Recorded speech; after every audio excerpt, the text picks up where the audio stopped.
آج ہم رمضان المبارک کے بارے میں بات کریں گے۔ یہ سمجھنے کی کوشش کریں گے کہ یہ مہینہ صرف روزہ رکھنے سے کہیں بڑھ کر کیوں ہے۔ یہ اصل میں روحانی اور ذاتی ترقی کا ایک گہرا سفر ہے۔ تو آئیے اس کے اصل جوہر کو سمجھتے ہیں۔ تو سب سے پہلا سوال تو یہی ذہن میں آتا ہے نا، کہ آخر سال کا کوئی ایک مہینہ اتنا مقدس کیسے ہو سکتا ہے؟ ایسی کیا خاص بات ہے اس میں کہ دنیا بھر میں لاکھوں لوگ اس کا اتنی بے صبری سے انتظار کرتے ہیں؟ دیکھیں، رمضان کا جو بنیادی تصور ہے نا، وہ رحمت اور مغفرت کا ہے۔ یہ وہ خاص وقت ہے جو ہمیں ایک موقع دیتا ہے، ایک چانس، کہ ہم اپنے خالق سے اپنا رشتہ پھر سے جوڑیں اور خود کو اندر سے پاکیزہ بنائیں۔ اچھا، جب بھی رمضان کا ذکر آتا ہے تو سب سے پہلی چیز جو ذہن میں آتی ہے وہ ہے روزہ، جسے صوم بھی کہتے ہیں۔ لیکن اس کا مقصد صرف بھوکے پیاسے رہنا نہیں، بلکہ اس کے پیچھے ایک بہت گہرا مطلب چھپا ہوا ہے۔ تو یہ صرف بھوک پیاس کا نام نہیں ہے، یہ ایک پوری روحانی مشق ہے۔ سب سے پہلے تو نیت ہوتی ہے، یعنی دل میں ارادہ کرنا، پھر صبح سے شام تک کھانے پینے سے پرہیز، اور صرف یہی نہیں بلکہ اپنی زبان کو، اپنے عمل کو ہر غلط کام سے بچانا بھی اسی کا حصہ ہے۔ تو پھر اصل مقصد کیا ہوا؟ صرف بھوک برداشت کرنا نہیں، اصل مقصد اس ظاہری ڈسپلن کے ذریعے اپنے اندر کچھ خاص خوبیاں پیدا کرنا ہے۔ سوچے ذرا، جب کوئی خود بھوک محسوس کرتا ہے تو اس کے دل میں ان لوگوں کے لیے کیسی ہمدردی پیدا ہوتی ہوگی جو روز اس حال میں جیتے ہیں۔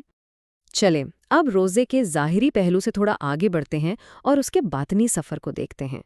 یہ وہ حصہ ہے جہاں اصل کام روح کی پاکیزگی اور روحانی ترقی کا ہوتا ہے۔ رمضان میں عبادات ویسے ہی بڑھ جاتی ہیں، لوگ زیادہ نماز پڑھتے ہیں، قرآن کو سمجھنے کی کوشش کرتے ہیں۔ یہ ایک بہترین موقع ہوتا ہے اپنے اندر جھانکنے کا، اپنے اعمال کو پرکھنے کا، جس سے ایک روحانی تازگی ملتی ہے۔ اور یہ روحانی سفر جو ہے نا، یہ اپنے عروج پر پہنچتا ہے رمضان کی آخری 10 راتوں میں۔ انہی راتوں میں لیلۃ القدر کو تلاش کیا جاتا ہے۔ سوچئے، ایک ایسی رات جس میں عبادت کا ثواب 1000 مہینوں سے بھی زیادہ۔ یہ بہت دلچسپ بات ہے کہ کیسے ایک انسان کی ذاتی ترقی پورے معاشرے کی بھلائی سے جڑ جاتی ہے۔ یعنی جب ایک فرد صبر سیکھتا ہے، خود پر قابو پانا سیکھتا ہے، تو یہی چیزیں باہر معاشرے میں ہمدردی اور سخاوت بن کر نظر آتی ہیں۔ رمضان کا ایک اور بہت ہی خوبصورت پہلو اس کا اجتماعی رنگ ہے۔ یہ مہینہ صرف اپنی ذات کا نہیں بلکہ دوسروں کا بھی ہے۔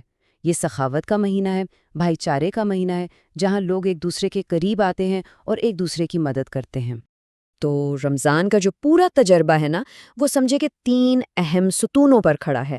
ایک تو خیرات، یعنی زکوٰۃ اور صدقہ کے ذریعے دوسروں کی مدد کرنا، دوسرا افطار کے وقت دوسروں کو کھانا کھلانا، مل بیٹھنا، اور تیسرا اپنے رشتوں کو، اپنی کمیونٹی کو مضبوط بنانا۔